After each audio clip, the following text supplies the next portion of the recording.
बिस्मिल्लाहिर्रहमानिर्रहीम, अस्सलाम वालेकुम। आज हम रेन एंड मार्टिन का थर्ड चैप्टर पढ़ेंगे which is phrase and clause. सबसे पहले फ्रेज के बारे में पढ़ते हैं। फ्रेज एक ऐसे सेंटेंस को कहते हैं जिनमें सब्जेक्ट और प्रेडिकेट दोनों ही मौजूद नहीं होते। फ्रेज हमें कुछ बात तो बताता है लेकिन complete sense of sentence provide नहीं करता। For example, in the garden, on the table, very beautiful, after lunch. So you can see इन सभी सेंटेंसेस में सब्जेक्ट एंड वर्ब दोनों ही मौजूद नहीं हैं, इसलिए हम इन्हें कंप्लीट सेंटेंस नहीं कहते। इसे हम आइडिया या फिर पार्ट ऑफ द सेंटेंस कह सकते हैं। आई होप आपको फ्रेज अच्छे से क्लियर हो गए हैं। आइए आगे बढ़ते हैं और पढ़ते हैं clause. So what is clause? Clause basically group of words को कहते हैं इनमें subject and predicate with verb मौजूद होता है। ये अपने सेंटेंस का कंप्लीट सेंस प्रोवाइड करते हैं और कभी दूसरे क्लॉज पर डिपेंड भी कर सकते हैं अपनी बात का कंप्लीट सेंस प्रोवाइड करने के लिए। इनके टू टाइप्स होते हैं। First one is independent clause and the second one is dependent clause. Independent clause ऐसे ग्रुप ऑफ वर्ड्स को कहते हैं जिनमें सब्जेक्ट एंड प्रेडिकेट दोनों मौजूद होते हैं। ये सेंटेंस अकेले ही अपना complete sense of sentence provide करते हैं। इन शॉर्ट, अगर मैं आपसे कहूँ कि एक कंप्लीट सेंटेंस जिसमें सब्जेक्ट एंड वर्ब मौजूद हो और वो अपना कंप्लीट सेंस या आइडिया प्रोवाइड कर रहा हो तो उसे हम इंडिपेंडेंट क्लॉज कहेंगे। For example, she is reading, we play cricket, the sun rises in the east. इन सभी सेंटेंसेस में सब्जेक्ट एंड प्रेडिकेट दोनों मौजूद हैं।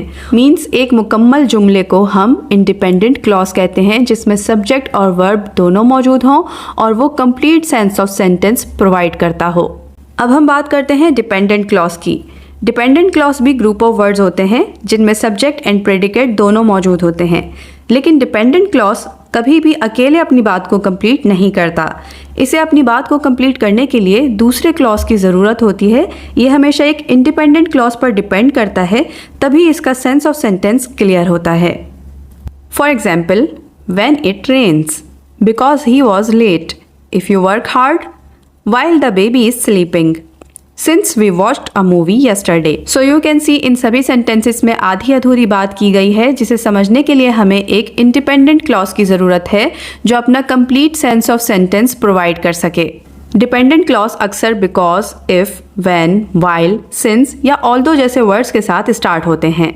अच्छा, एक कॉमन क्वेश्चन जो स्टूडेंट्स की तरफ से आता है कि फ्रेज एंड डिपेंडेंट क्लॉज में डिफरेंस क्या है, क्योंकि दोनों ही अधूरे मीनिंग्स प्रोवाइड करते हैं। तो सबसे बड़ा डिफरेंस ये है कि डिपेंडेंट क्लॉज में सब्जेक्ट एंड वर्ब दोनों मौजूद होते हैं, जबकि फ्रेज में सब्जेक्ट एंड वर्ब दोनों ही मौजूद नहीं होते। तो सबसे बड़ा डिफरेंस ही यही है।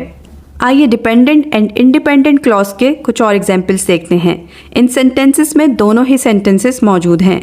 For example, When it rains, we stay at home. When it rains क्या है?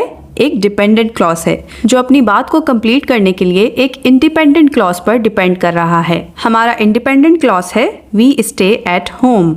ये सेंटेंस हमें complete sense of the sentence provide करता है, इसीलिए हम इसे इंडिपेंडेंट क्लॉज कहेंगे। अब हम इन्हें क्लॉज क्यों कह रहे हैं? क्योंकि दोनों ही सेंटेंसेस में सब्जेक्ट एंड वर्ब मौजूद हैं। आइए सेकेंड एग्जाम्पल देखते हैं। I went to bed early, मैं जल्दी सोने चला गया था। ये एक कंप्लीट सेंटेंस है जो अपना complete sense of the sentence provide करता है। लेकिन जो हमारा सेकंड सेंटेंस है, बिकॉज आई वॉज टायर्ड, क्योंकि मैं थका हुआ था, ये एक डिपेंडेंट सेंटेंस है जो अपनी बात को कंप्लीट करने के लिए दूसरे सेंटेंस पर डिपेंड करता है। लास्ट एग्जाम्पल देखते हैं। शी स्माइल्ड, वो हंसी थी। ये एक कंप्लीट सेंटेंस है क्योंकि इसे अपनी बात को मुकम्मल करने के लिए किसी दूसरे सेंटेंस की ज़रूरत नहीं है। आगे देखते हैं। While she was reading the letter, जबकि वो ख़त पढ़ रही थी। ये एक इनकम्प्लीट सेंटेंस है जो डिपेंड करता है दूसरे सेंटेंस पर अपनी बात को कंप्लीट करने के लिए।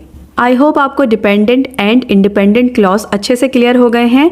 एंड में मैंने एक प्रैक्टिस एक्सरसाइज दी है, इसे आपने सॉल्व ज़रूर करना है और मुझे बताना है कि इनमें डिपेंडेंट एंड इंडिपेंडेंट क्लॉज कौन से हैं।